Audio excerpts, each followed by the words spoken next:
মনের ফুর্তিতে আনন্দ ঘন পরিবেশে যাতে জনগণ যে উৎসাহ উদ্দীপনা তাদের মধ্যে সৃষ্টি হয়েছে এটা যাতে ভোটের মাধ্যমে প্রকাশ করতে পারে, এই জন্য আমরা সকলেই তৎপর আছি এবং আশা করি আপনারাও সাংবাদিকবৃন্দ নিশ্চয়ই এ ব্যাপারেও তৎপর আছেন।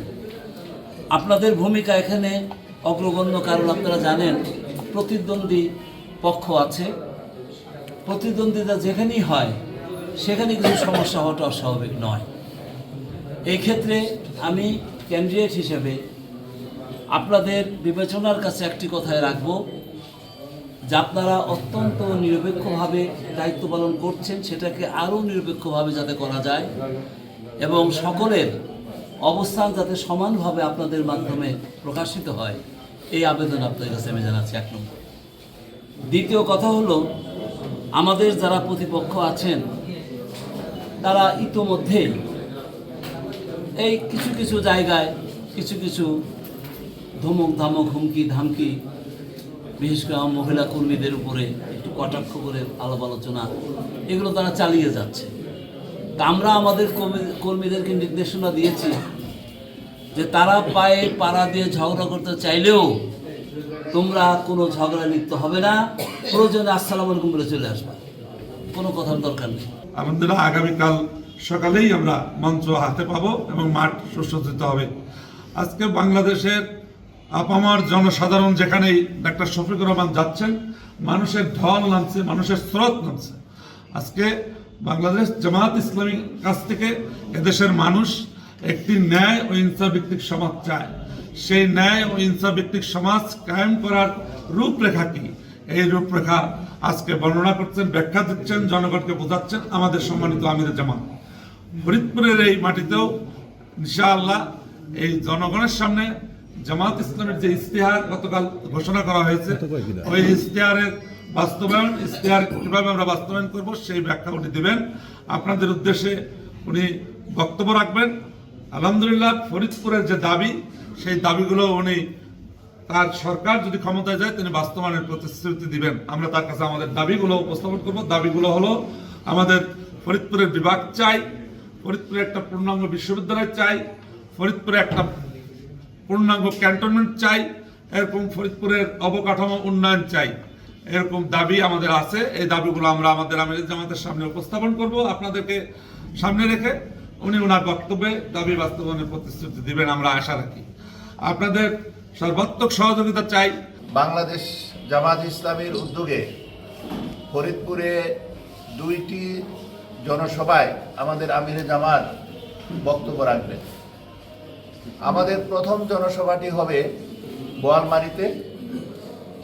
সেখানে বোয়ালমারী স্টেডিয়ামে উনি জনসভা করবেন। আমি গতকাল সেখানে গিয়েছিলাম, তাদের প্রস্তুতি দেখে এসেছি, মাঠ পরিদর্শন করে এসেছি। আলহামদুলিল্লাহ তাদের প্রস্তুতিও সম্পন্নের পর্যায়ে।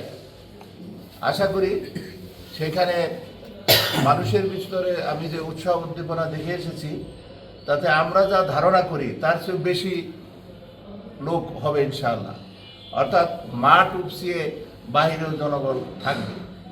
কারণ আপনারা জানেন আমাদের ডাক্তার শফিকুর রহমান যেখানেই যান সেখানেই মানুষের একটা আবেগ অনুভূতি কাজ করে। ওইখান থেকে উনি আসবেন ফরিদপুরে, ফরিদপুরের রাজেন্দ্র কলেজ মাঠে আমাদের যে জনসভা হবে, এই জনসভার প্রস্তুতি প্রায় সম্পন্ন।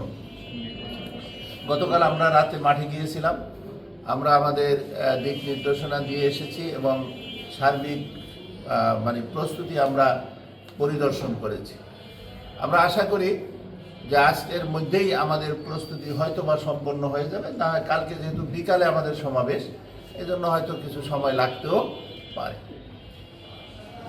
সম্মানিত সাংবাদিক ভাই বোনেরা, আপনারা জানেন যে আমরা দীর্ঘদিন একটা ফ্যাসিস্টের অধীনে ছিলাম।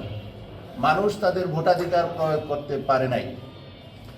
এবার অনেক নতুন ভোটার যারা তাদের ভোটাধিকার প্রয়োগ করার আশা নিয়ে দিন গুনছেন। আমরা আশা করি এই সমস্ত ভোটাররা যাতে নির্বিঘ্নে ভোট দিতে পারেন, এরকম একটা পরিবেশ, এরকম একটা ব্যবস্থা, সুন্দর ব্যবস্থা এই বর্তমান যে অন্তর্বর্তীকালীন সরকার আছেন সেটা ওনারা ব্যবস্থা নেবেন।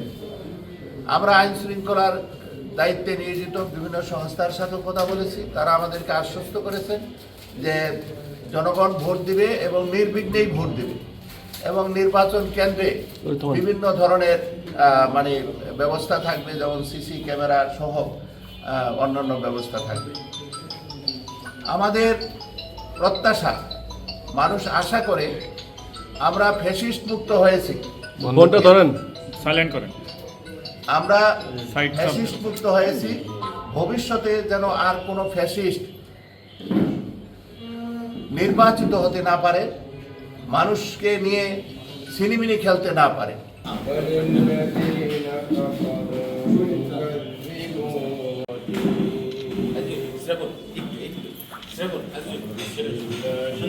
একটু ভাই, এক সেকেন্ড।